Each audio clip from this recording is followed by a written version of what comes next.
BJP के राष्ट्रीय महासचिव कैलाश विजयवर्गीय को दोबारा राष्ट्रीय महासचिव बनाए जाने पर बधाइयों का तांता लग गया है।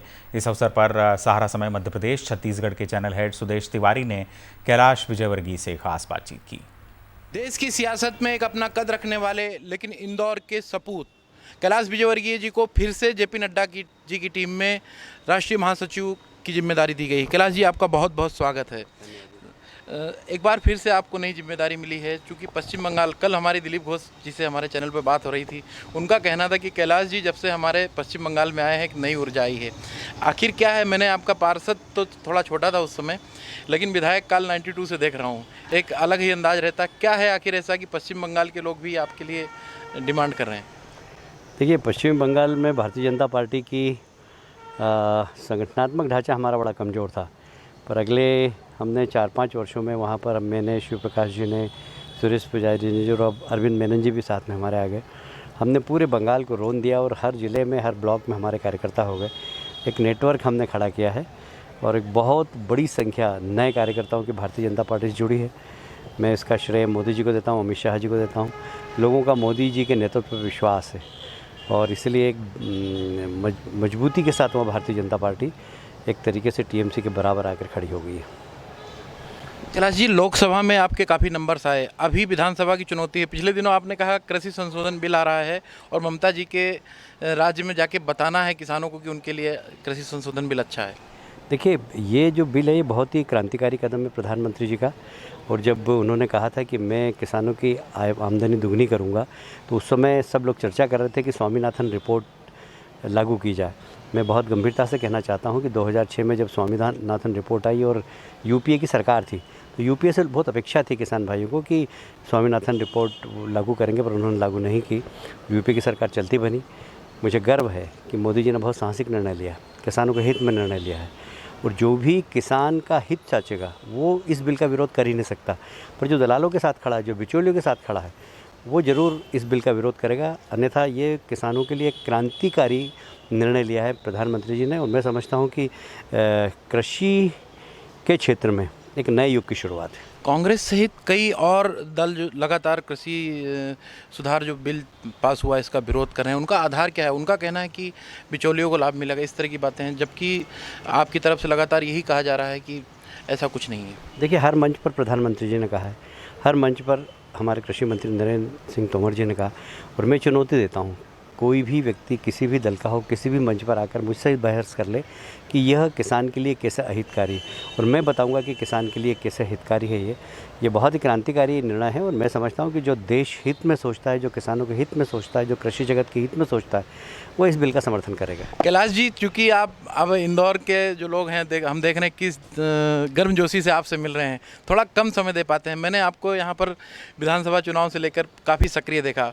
हरियाणा, जहाँ पर ऐसा कहा जा रहा था कि रेत में पानी निकालने जैसी बात है, अब पहले लोकसभा पश्चिम बंगाल, अब पश्चिम बंगाल की विधानसभा, कैसे आप मेंटेन करते हैं? चूँकि काफ़ी बड़ा मैनेजमेंट होता है, क्योंकि उन जगहों पर हरियाणा में भी ऐसी कोई चर्चा ही नहीं थी कि सरकार बनेगी, फिर कहीं ना कहीं आपका जो परिश्रम है रंग लाया। तो किस तरह की तैयारी करते हैं जिसके चलते इस तरह के हालात पैदा होते हैं? देखिए, जो कार्यकर्ता में दम है, सक्षम है, उसको आगे बढ़ाना मेरा एक प्रिंसिपल होता है और मैं उसी सिद्धांत पे जहाँ जाता हूँ वहाँ काम करता हूँ कि कार्यकर्ताओं को खड़े करना, जो दमदार कार्यकर्ता उनको दमदारी के साथ खड़े करना। और यही कारण है कि जब एक दमदार कार्यकर्ताओं की टीम बन जाती है तो फिर संगठन मजबूत हो जाता है। तो व्यक्ति का सही समय पर सही चयन करना और उसका सही उपयोग करना, यही संगठन कला में मैंने सीखा है ठाकरे जी के साथ रहकर, प्यारेलाल जी के साथ रहकर, कि जो दमदार व्यक्ति है, जो समाज में परिवर्तन करने की क्षमता रखता है, जिसके पीछे लोग चल सकते हैं, बस उसको आगे बढ़ाओ। और यही मैंने हरियाणा में भी किया और यही बंगाल में भी कर रहा हूँ। कैलाश विजयवर्गीय जो काफ़ी विनम्र नज़र आते हैं, कार्यकर्ताओं के लिए कभी कभी गुस्से में भी नज़र आते हैं। पिछले दिनों आपने मध्य प्रदेश में कांग्रेस की सरकार थी तो थोड़ा गुस्सा देखने को मिला था, ऐसे कैसे आक्रामक हो जाते हैं कार्यकर्ताओं के लिए आप? देखिए, कार्यकर्ता तो हमारी जान है, हमारे प्राण है, हम नेता हैं तो कार्यकर्ता का कारण है, और कार्यकर्ता के ऊपर अगर किसी प्रकार की कोई जाति करेगा तो उसको बर्दाश्त थोड़ी करेंगे, मतलब विरोधी करेंगे। या हमारी दल में भी अगर हमारे कार्यकर्ताओं के साथ, हमारे दल की सरकार और हमारे कार्यकर्ताओं के साथ जाति होगी तो हम उस सरकार का विरोध करेंगे, हम कहेंगे कि ये बर्दाश्त नहीं हुआ है। कार्यकर्ता तो संगठन की जान होती है। मध्य प्रदेश में 28 विधानसभाओं पर चुनाव होना है, चूँकि अभी दूसरी जगहों की बात की जाए तो बिहार में घोषणा हो चुकी है। बिहार के लिए क्या कहेंगे, चूंकि आप राष्ट्रीय महासचिव हैं और उसके पड़ोस के राज्य में ही आप लगातार कैंपेन कर रहे हैं। बिहार में नीतीश जी के नेतृत्व में बहुत अच्छा काम हुआ और प्रधानमंत्री जी ने पिछले चुनाव में जो 1 लाख करोड़ की घोषणा की थी, 1.25 लाख करोड़ की, उसमें से 50,000 करोड़ के काम तो अभी पिछले दिनों उन्होंने उद्घाटन किए हैं और भी काम पाइपलाइन के अंदर है। तो जो विकास का वादा प्रधानमंत्री जी ने बिहार की जनता से किया था उसको धीरे धीरे पूरा कर रहे हैं और इसलिए बिहार की जनता का विश्वास नीतीश जी पे भी है और प्रधानमंत्री जी पे भी है और इसलिए नीतीश जी की सरकार वहाँ पे 100% बनेगी। मध्य प्रदेश में 28 विधानसभाओं चुनाव होना है। कमलनाथ लगातार दावा करते हैं कि हम 28 के 28 जीतने वाले हैं और आज एक सूची आई है कांग्रेस की तरफ से, उसमें पारुल साहू जो कि भाजपा की विधायक रही हुई थी और सतीश सिकरवार जो कि भाजपा के नेता रहे हुए थे। तो अब कांग्रेस में भाजपा वाले, भाजपा में कांग्रेस वाले, इस तरह की स्थिति तो है, लेकिन क्या कमलनाथ के दावे में कितनी दम है? देखिए, कमलनाथ जी को उम्मीदवार ही नहीं मिल रहे हैं। वो कांग्रेस में तो भारतीय जनता पार्टी में ढूंढ रहे हैं, लोगों को प्रलोभन दे रहे हैं और ला रहे हैं। तो आप समझ सकते हैं, जिस पार्टी के पास उम्मीदवार खड़े रहने को तैयार नहीं है, उम्मीदवार खड़े रहने का साहस नहीं कर रहा है, उस पार्टी की क्या दुर्गति होगी आप समझ सकते हैं। मुझे नहीं लगता कि 8 सीट भी कमलनाथ जी जीत पाएंगे। हम 28 के 28 पे बहुत अच्छी तरीके से लड़ रहे हैं और 28 भी जीतेंगे तो मुझे कोई आश्चर्य नहीं होगा, क्योंकि मोदी जी का प्रभाव है, किसान बिल का भी मध्य प्रदेश में प्रभाव पड़ेगा, शिवराज जी के प्रति ग्रामीण क्षेत्र में आस्था है और ज्योतिरादित्य सिंह जी हमारे यहाँ वो भी आ गए हैं, ज्योतिरादित्य सिंधिया भी, तो एक निश्चित रूप से ताकत हमारी बड़ी है। कैलाश जी, आपको मैं देख रहा हूँ अभी यहाँ काफ़ी क्रिकेटर हैं, आप चूँकि खेल से बहुत जुड़े रहे हैं, सबसे प्रमुख बात है चूँकि अब सिंधिया जी भी आ गए, कम से कम क्रिकेट के लिए इंदौर और मध्य प्रदेश के लोगों को क्या सौगात मिलने वाली क्रिकेट को लेकर? अच्छा है, देखिए वहाँ पर भी जय शाह जी हमारे महासचिव सेक्रेटरी हैं, सौरभ दा हमारे बंगाल के ही हैं, वो अध्यक्ष हैं। यहाँ पर भी सब हमारे ही लोग हैं क्रिकेट के अंदर।